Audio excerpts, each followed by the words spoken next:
भाई लोग, क्या मजाक ऑफ अ मशीनरी एंड सत्यानाश of a system we are living in as a country. Kunal Kamra ने अपनी वीडियो में बोला कि 22,000 लोगों की ट्रेन हादसों में मौत हुई है। इंडियन रेलवे फैक्ट चेक करके कहता है नहीं नहीं, ये हमारी इमेज खराब करने की कोशिश हो रही है। 21,803 लोगों की मौत हुई है। तो कितना फर्क है इसमें। ये लोग कह रहे हैं कि ये टार्निश हो रही है हमारी। भाई, जैसे तुम्हारे लक्षण है, तुम्हें किसी और की जरूरत नहीं है अपनी इमेज खराब करने की। हाँ, इंडियन रेलवे की वैसे ना कभी अच्छी थी ना कभी है, और जैसे लक्षण है ना कभी हो पाएगी। खैर, जो मिनिस्ट्री अश्विनी वैष्णव हैंडल कर रहा है उससे क्या ही उम्मीद रखी जा सकती है। लेकिन तुम समझ रहे हो, ये लोग कह रहे हैं कि अगर 197 लोग और मर जाते तो शायद ये बात थी थोड़ी बहुत ध्यान देने वाली। लेकिन सिंस सिर्फ 21,803 लोग मरे तो की फर्क पैदा, सब चंगा सी।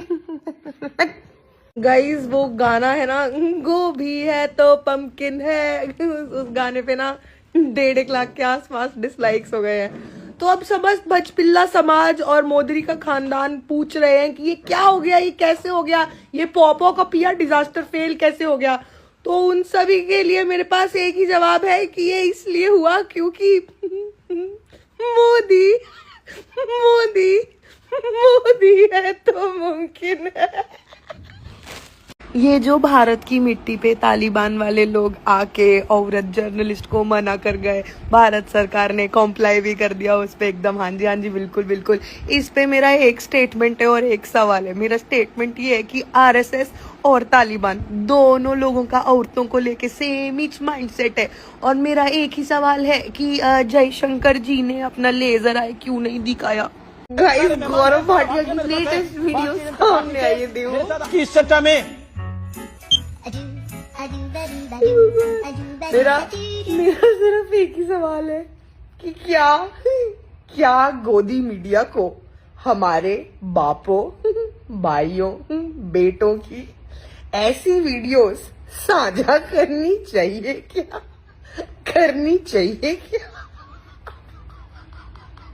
एंड जस्ट बिकॉज ये गुल्लू के शो पे हुआ है, आई वॉन्ट टू से थोड़ी मर्यादा रखिए। और कितना नंगे होंगे ये भजपिल्ले। मतलब आप नग्न अवस्था में मानसिक तो हो ही हमेशा से, अब शारीरिक भी हो गए हो। दोस्तों, मुझे हाल ही में ये पता लगा है कि रेखा गुप्ता जी को भी कोई चाटा मार गया है। तो मुझे सिर्फ उनसे ये कहना है कि आपको जहाँ जाना चाहिए आपको अपने रिस्क पे जाना चाहिए। कभी कभी कुछ ऐसे लोग होते हैं तो बट हाई फाइव। भाई साहब, ये भाई हमारा वोट चोरी हो गया है। अनबख्त है के हैं? पुलिस वालन की यही ड्यूटी रहेगी कि तेरा फर्जी वोट ढूंढे। फर्जी वोट नहीं था वो। किसको वोट डाला था वो हम नहीं बता सकते हैं। अबे दिमाग के अंधे, पुलिस वाले इंसान होते हैं, राहुल गांधी नहीं। वोट चोरों को तो राहुल गांधी पकड़वा सके भाई। सपोर्ट कर राहुल गांधी को, वही वोट चोरों को पकड़वाएगा। राहुल गांधी पे भरोसा रख बेटा। राहुल गांधी कौन है जौन हमारी मदद कर सकता है? जी का देखो सब उका नाम रट रहा है। हम जो देखा हमरा तो साला फ्यूज ही उड़ गया। ये देश का लोग ही जान गया था कि उनका वोट चोरी कौन कराया है। वो इलेक्शन कमीशन वाला भाजपा के साथ ही रहता था। करोड़ों लोग वोट चोरी का कंप्लेंट ऊकरे पास लेकर जाता है और वो बहू बेटियों का नाम लेकर के वोट चोरी की बात को पलट देता है। क्या अपनी माताओं, बहुओं, बेटियों सहित किसी भी मतदाता की सीसीटीवी वीडियो चुनाव आयोग को साझा करनी चाहिए क्या? पकड़ो उसे। अरे वो ईवीएम मशीन से वोट चुरा रहा है।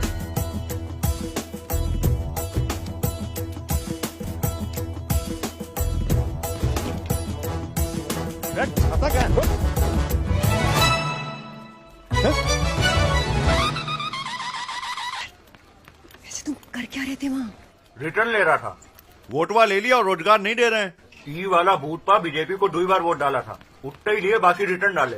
6 वोट अकेले मार दिए। अकेले मार दिए। भाजपा का कब मारे? सवेरे। हाँ। अकेले 6 वोट मारे। अकेले।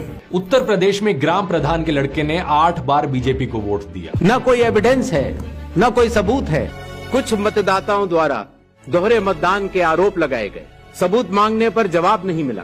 क्या कोई भी मतदाता वोट की चोरी कर सकता है? आप बेफिक्र रहिए सर। कर्नाटक में आनंद कंस्टिट्यूएंसी है, यहाँ पे चोरी पकड़ ली, कोइंसिडेंस से पकड़ी। वहां की जो बीएलओ थी उसने देखा कि उसके रिश्तेदार को डिलीट कर दिया गया। उन्होंने पता लगाया कि मेरे रिश्तेदार को डिलीट किसने किया। पता लगा कि पड़ोसी ने रिश्तेदार को डिलीट किया। बीएलओ ने जाके पड़ोसी से पूछा कि भैया आपने मेरे रिश्तेदार को क्यों डिलीट किया? पड़ोसी ने कहा मैंने तो नहीं किया। बीएलओ सस्पिशियस हो गई, शक पड़ा, उसने प्रोसेस चालू कर। क्या पता लगा कि फाइलिंग ऑटोमेटिकली ऑनलाइन हो रही है। मोबाइल नंबर्स कर्नाटक के नहीं यूज हो रहे, मोबाइल नंबर्स दूसरी स्टेट्स के यूज हो रहे हैं। इनफैक्ट कर्नाटक के नंबर थे ही नहीं उसमें। मतलब आप दिल्ली में बैठे डिलीट कर रहे हो, आपका नंबर तमिलनाडु का है, और जब हम चेक कर रहे हैं कि भैया आपका नंबर है, तो आपका नंबर है ही नहीं, किसी और का नंबर। तुमने कछु किया ही नहीं और हमने तो कुछ देखा भी नहीं। हमका बिलीव नहीं हुआ। हम सोचा एक तो टिराई मार लो। एक दो वोटर आईडी देना भैया। कौन सा वाला चाहिए? ये 20 का, ये 15 का? फर्क का है? ई 15 वाला माँ और ई 20 वाला माँ? नाम और उम्र का फर्क है बस, बाकी एड्रेस सेम टू सेम। तो ई 20 वाला भी ठीक ही काम करता है ना? ला 15 दे। हैं?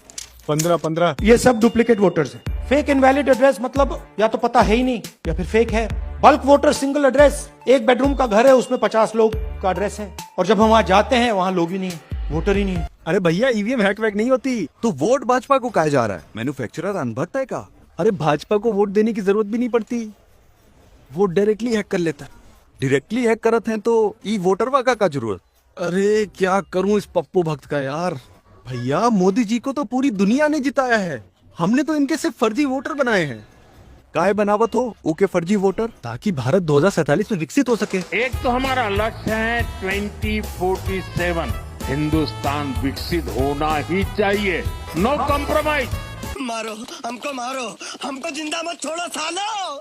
हम कोई मंदिर का घंटा है कि कोई भी आके बजा जाता है। एक तो हमारा लक्ष्य है 2047 लागे तो यो अनभक्त है। हिंदुस्तान विकसित होना ही चाहिए। तो रिस्पॉन्ड नहीं कर रहे हैं। No compromise. गोबर खाएगा? सुनते रहे, जवाब नहीं दे रहे। लागे वोट चोरी का सदमा पहुंचे है। फिर स्टिकर्स क्यों लगाए हैं? भक्त डिफेंस। जैसे दीवार पे भगवान का फोटो लगाते हैं ना, ताकि कौन मूटे नहीं। हम इनका लगाता हूँ ताकि कौनो भक्त पीटे नहीं।